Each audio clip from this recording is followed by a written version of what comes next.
The question that occurred to me after we heard you talk was, if I heard you correctly, quite aside from evolution, convergence and sentience, you've got doubts about the origin of life being easy. I tend to think it must be easy, but I don't know why. Can you tell me more about that? Well, the simple answer in one way is nobody's got the foggiest idea. This I can agree with. Yeah, it may be very straightforward and automatic, and that would be one's intuition, because as we both know, most likely life is based on carbon and water, no shortage of that. Many of the compounds you need to make the sort of basic building blocks of life can be made in interstellar space or hydrothermal vents, all those sorts of places. And surely there are so many different combinations which can be tried again and again that something like a cell is going to emerge without a great deal of difficulty. My reservation, and fortunately I know nothing about it so I can speak with complete authority, there we are, is that to date overall progress in this area has been slow, if not disappointing. And one thing we do know about science is that because it's so sort of inquisitive, and because it can test so many different things at the same time, because it can constrain things in one way or the other, there seems to be something with there which doesn't quite add up. In other words, you know, we're looking for this system or that system. But my own instinct, to say more than that, is if we want to look at the right place, we won't waste time staying on Earth. Let's go and look at a comet. Yeah.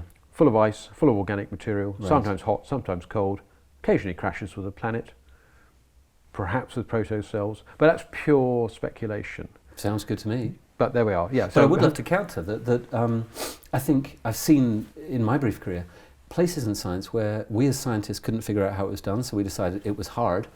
Meanwhile, we've got the empirical evidence that life seems to have started extremely early on our planet. So I'm quite with you, we may be asking the wrong question, but my hunch is it's easy. Does that resonate for you? Well, it does resonate. Of course, there's a small escape clause, which is in its own way not terribly important, but as we both know, one possibility is that at that stage, this is round about 4 billion years ago, Mars may have been a somewhat safer area. And because we have hundreds of Martian meteorites, we know that a transfer of rocks from Mars to Earth is not too difficult. So the argument goes that life first started on Mars and then as we say, had a diaspora move for the other place. So that gives us a little bit more time, though. Not huge amounts? No. A few 100 million years, maybe? Yeah, that's, well, yes, exactly. Okay. Of course, behind that is very, very unlikely, but in the old days there was a sort of sense that life was as eternal as the universe. This was part of the steady state idea. And this is all nonsense because we now know about the Big Bang and everything else. And I'm not a physicist, but one just says, yes, this is the way we understand the universe at the moment. Obviously the data from the background radiation is not going, the microwave is not going to change. But it may be that in the end its interpretation is something different. And I think there are a few straws in the wind to suggest that, you know, that there's unfinished business here. I was very intrigued by that in your talk. So I feel the same way, but I have no idea if our feelings are leading us to the same intuition. I'm noticing this work from the quantum physicists telling us that we create reality by observing it.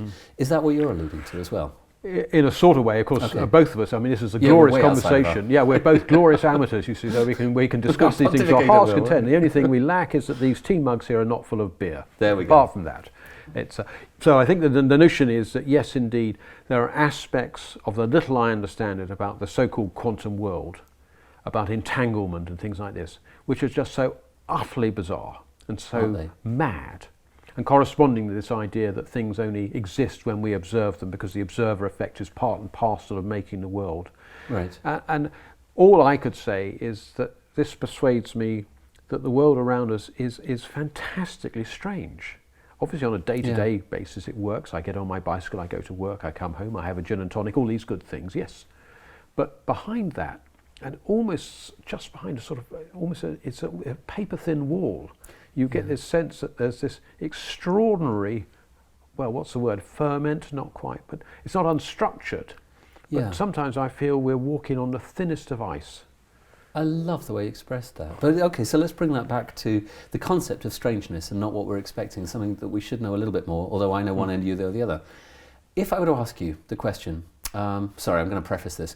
The Cambrian explosion 570 million years ago? Well, 540, but that's the detail. Okay. So 540 million years got us from the relatively rapid appearance of multicellular groups to everything we know today. Roughly, if we're really generous, the same period got us from non-life to bacteria. Does that strike you as an equality that feels comfortable, or would you say that one of those should be harder or easier than the other one? Well, again, the simple answer is we have not got the foggiest idea. There you go. My own sense is, very crudely, I've not been a microbiologist, but the little I know about bacteria is, in their own quiet way, they are phenomenally sophisticated, Right. phenomenally so. And you can even look at it, if you prefer, it's great being a human and having that sort of complexity, but just for the sake of argument, if I wanted to make myself a micron, a thousandth of a millimetre in length, and be able to do all these particular things. In fact, there's a very recent paper to deal with a group of bacteria which are photosynthetic, and it now appears that the whole cell acts as a lens like an eye. Huh. It focuses the light on the back of the lens where it's involved in photosynthesis, capturing the sunlight. Huh. So rather than, and I don't mean this in a negative way, and it's often used as a term of insult, a so-called scala natura, a sort of ladder Right. from simple to complex. What I'm more and more impressed about is, wherever I look in biology, and incidentally, this is not in any sense an argument towards intelligent design, absolutely not. Right. But at whatever level you care to look at, things are incredibly complex. I agree. So we have the perspective as animals and with nervous systems to, if you like, be interested in ourselves. Nothing wrong with that. And of course, the glory of science is we can investigate the bacterium. Yeah. That in a way is that's the way I prefer to look at it, rather than worrying too much about time intervals, because those bacteria have also been evolving for billions of years. Right, right. No, I'm interested because my intuition, it matches yours, but I know nothing about multicellularity.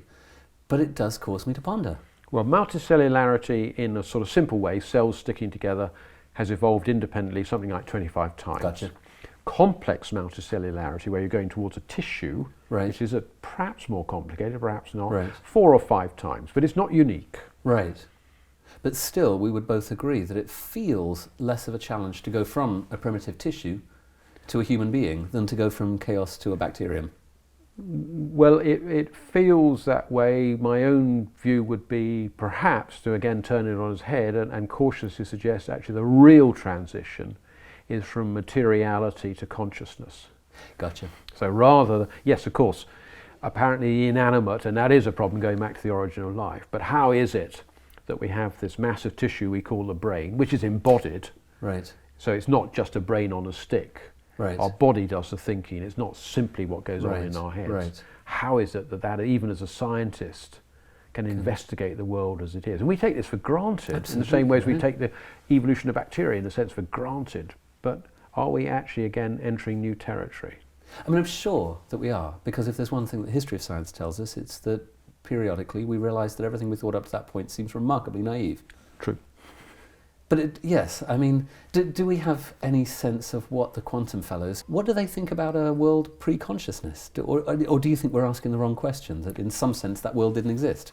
Well, with great respect, and I mean in terms of both our discussion but also my ignorance, more importantly, is I'm not quite sure that's the way the question should be put. Right. In as much as I suspect myself, this is not a fashionable view, but as I mentioned in the talk I gave quite recently, that our minds or our brains perhaps are more like a filter.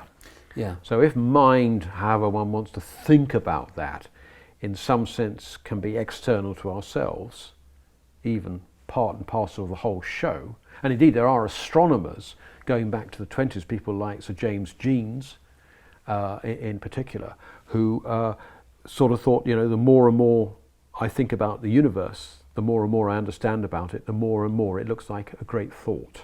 Mm. And so again, I'd be happy to turn it on its head and just say, well, supposing mind was first and then physicality rather than the other way around. Yes. And that, of course, might have a theological ramification, but it might not. Yeah. There may simply be the way the world is. But let me finish, I think, if we might, with a quote imperfectly remembered from Niels Bohr. And he wrote somewhere roughly along the following lines, and he said, I think your theory is absolutely crazy. I like it very much. There's only one thing which worries me. It's not crazy enough. And as you reach towards the end of what you've told me is the end of your academic career, that's the way you feel about the universe we're uncovering. It looks that way, yeah. I love that. Great. Thanks a lot. Thank you. Thank you.